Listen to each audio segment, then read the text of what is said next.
எல்லாருக்கும்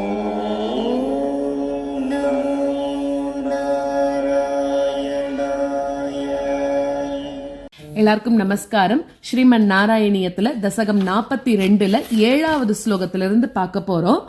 அப்போ அதாவது அந்த குழந்தையோட திருவடி பட்டு அந்த வண்டி வந்து கொடை சாஞ்சுது அப்படின்னு சில பேர் சொல்றா இல்லையா. அப்போ உன்னோட பெருமையெல்லாம் தெரிஞ்சுக்காதவா வந்து பயத்தினால ஒன்னும் தெரியாத குழந்தைகள் ஏதோ சொல்லறது அப்படின்னு சொல்லிட்டு அவ பாட்டுக்கு லைட்டா விட்டுட்டாலாம். ஆனா பூத்தனைய பார்த்ததுனால, அந்த பூத்தனா வதத்தை பார்த்ததுனால இந்த நந்தன் மாதிரி இருக்கிறவாள்லாம் கொஞ்சம் பயம், ஒருவேளை இது ஏதாவது ஒரு அசுரர்கள் வந்திருப்பாளோ அப்படின்னு சில பேருக்கு கொஞ்சம் வந்து நம்புற மாதிரியும் இருந்தது அப்படிங்கிறது 7வது ஸ்லோகம். 8வது ஸ்லோகத்துல கோபியர்கள்லாம் என்ன சொல்றான்னா, பவழம் மாதிரி இந்த கால்கள் வந்து அடிபட்டுடுத்தோ, அவ்வளோ பெரிய வண்டி உழுந்த உடனே இந்த குழந்தைக்கு காலில் ஏதாவது அடிபட்டுருத்தா, இல்லைன்னா தாமரை மலர் மாதிரி இருக்கக்கூடிய 2 கைகள் முறிஞ்சு போயிடுத்தா, என்ன ஆச்சுன்னு தெரியலையே அப்படின்னு ரொம்ப கருணையோட கூட உன்னோட திருமேனியை வந்து தொட்டு தொட்டு பார்த்துட்டே இருக்காளாம் எல்லாரும். 9வது ஸ்லோகத்துல உலகத்துக்கே தலைவனா இருக்கக்கூடிய அந்த பெருமாளோட அருள் இருந்ததுனாலதான் என்னோட குழந்தையானது காப்பாற்றப்பட்டது அப்படின்னு சொல்லிட்டு குழந்தையோட அப்பா அவர் வந்து இதை என்கிட்ட கொடு அப்படின்னு கையில ஒன்னை எடுத்துட்ட உன்னோட அப்பா வந்து அவருக்கு நிறைய மயிர்கூச்சு கூஸ்பம்ஸ் எல்லாம் வந்து உன்னோட திருமேனிய வந்து திருப்பி திருப்பி தொட்டு பார்த்துட்டே இருந்தாராம். என்ன ஆச்சு, எதிலிருந்து என்னோட குழந்தை, அப்ப என்னடான்னா பூத்தனை வதத்துக்கு வரா, இப்ப என்னடான்னா இதே போல ஆறுது அப்படின்னு அவரால் தன்னோட துக்கத்தை அடக்கிக்க முடியாம, ஆனா பெருமாள்னாலதான் நீ காப்பாற்றப்பட்டிருக்க அப்படின்னு உன்னை திருப்பி திருப்பி உன்னோட ஸ்பரிசத்தை தொட்டு தொட்டு பார்த்துட்டே இருக்காராம் உன்னோட அப்பா. இது 9வது ஸ்லோகம். 10வது ஸ்லோகத்துல இந்த மாதிரி வண்டியில ஒளிஞ்சுண்டு உன்னை கொல்லணும்னு வந்த அசுரனை நீ வந்து கொன்னுட்ட. அப்ப என்ன ஆகிறது, உன்னோட திருவடி அந்த ஸ்பரிசம் அந்த அசுரனுக்கு பட்டதுனால அப்பவே அவனுக்கு என்ன ஆயிடுத்தான், அவனுக்கு இருக்கக்கூடிய ரஜோகுணங்கள், அவன் பண்ண பாவம் எல்லாமே நீங்கி சத்துவ வடிவமா இருக்கக்கூடிய அவன் வந்து என்ன ஆயிட்டான், சுத்த சத்துவமா இருக்கக்கூடிய உன்னோட அந்த வைகுண்டத்துக்கு அவன் வந்துட்டான் அப்படின்னு சொல்றான். இதுதான் உண்மை அப்படின்னு சொல்றா. அதனாலதான் அவனோட ஒரு துகள்கள் கூட இங்க எங்கேயுமே பார்க்கல. பூத்தனைய வதம் பண்ணும்போது துண்டு துண்டா ஆக்கினா அப்படின்னு சொன்னா இல்லையா, இங்க வந்து பெருமாளோட திருவடி டைரக்டா அவன் மேல பட்டதுனால அவனே டைரக்டா சுத்தமாகி வைகுண்டத்துக்கே போயிட்டான் அப்படின்னு விட்டார் பட்டதிரி. 11வது ஸ்லோகத்துல இதே மாதிரி அந்த இடத்துல ரொம்பவும் போற்றப்பட்ட அந்த அந்தணர்கள் அவெல்லாம் என்ன பண்ணா, உனக்கு பல்லாண்டு பாட ஆரம்பிச்சுட்டாலாம். நீ வந்து உன்னோட சின்ன வயசுக்கு இருக்கக்கூடிய குறும்புகளால அந்த கோகுலத்தையே நீ வந்து மகிழ்விச்சுட்டே இருக்க. அப்படி இருக்கக்கூடிய நீ தான் என்னோட நோய்கள்ல இருந்து என்னை காப்பாத்தணும் அப்படின்னு சொல்லி பட்டத்ரி இந்த தசகத்தை பூர்த்தி பண்றார். இப்ப நம்ம 7லிருந்து 11 வரைக்கும் இருக்கக்கூடிய ஸ்லோகங்களை கத்துக்கலாம். பியா ததா கிஞ்சித ஜானதாமிதம் குமாரகாணாம் அதிதுர்கடம் வச்சஹ பவத் பிரபாவா விதுரைரிதீரிதம் மனாகி வாசங்கியத திருஷ்டபூதனைஹி பியா ததா கிஞ்சித ஜானதாமிதம் குமாரகாணாம் அதிதுர்கடம் வச்சஹ பியா ததா கிஞ்சித ஜானதாமிதம் குமாரகாணாம் அதிதுர்கடம் வச்சஹ பவத் பிரபாவா விதுரைரிதீரிதம் மனாகி வாசங்கியத திருஷ்டபூதனைஹி பவத் பிரபாவா விதுரைரிதீரிதம் மனாகிவா சங்கியத திருஷ்டபூதனைஹ பியா ததா கிஞ்சித ஜானதாமிதம் குமாரகாணாம் அதிதுர்கடம் வச்சஹ பவத் பிரபாவா விதுரைரிதீரிதம் மனாகிவா சங்கியத திருஷ்டபூதனைஹ பியா ததா கிஞ்சித ஜானதாமிதம்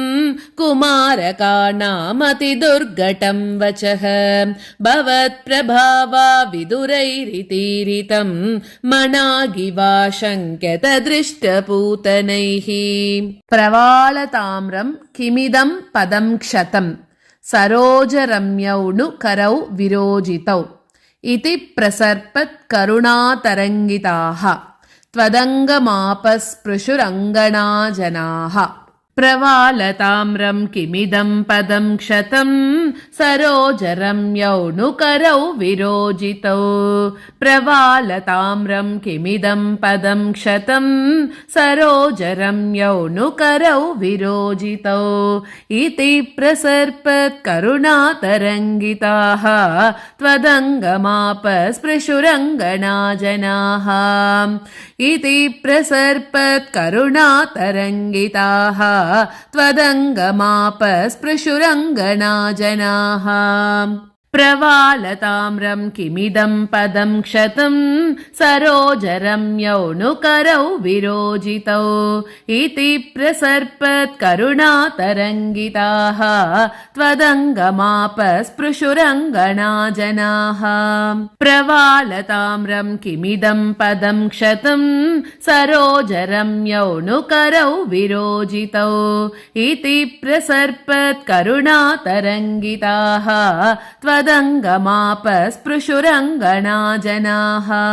अये सुतं देहि जगत्पथे कृपा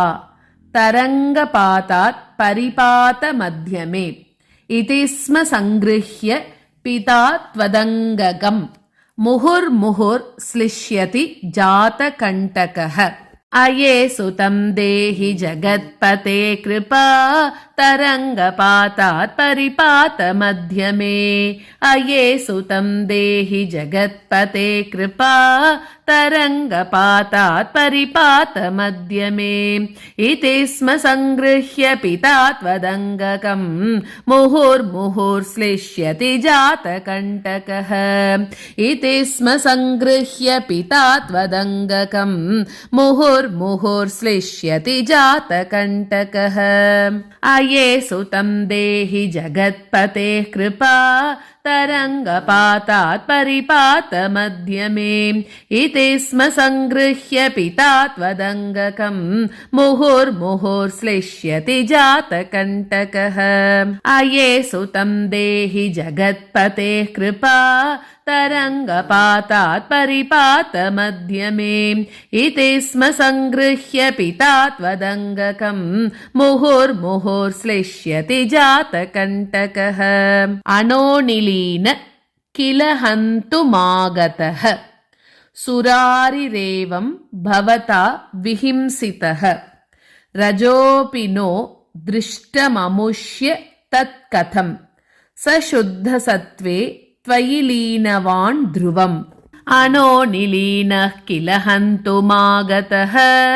सुरारिरेवं भवता विहिंसितः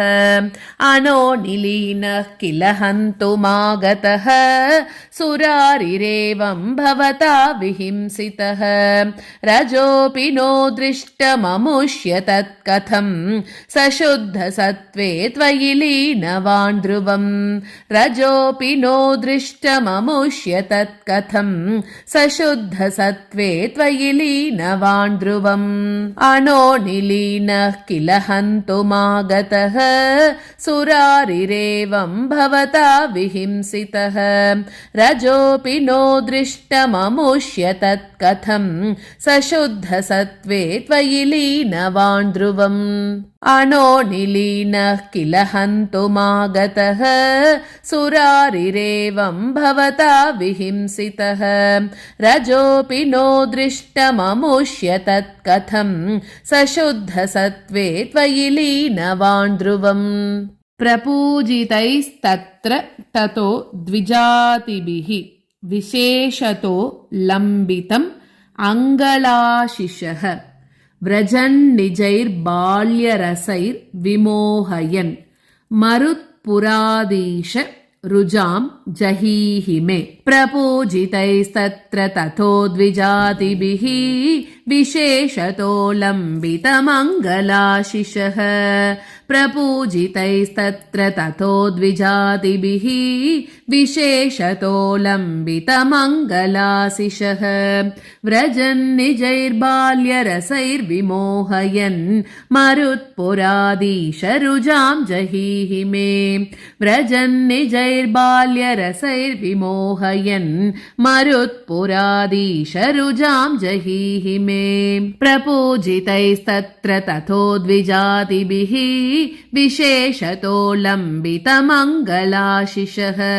व्रजन्निजैर्बाल्यरसैर्विमोहयन् मरुत्पुराधीशरुजां जहीहि मे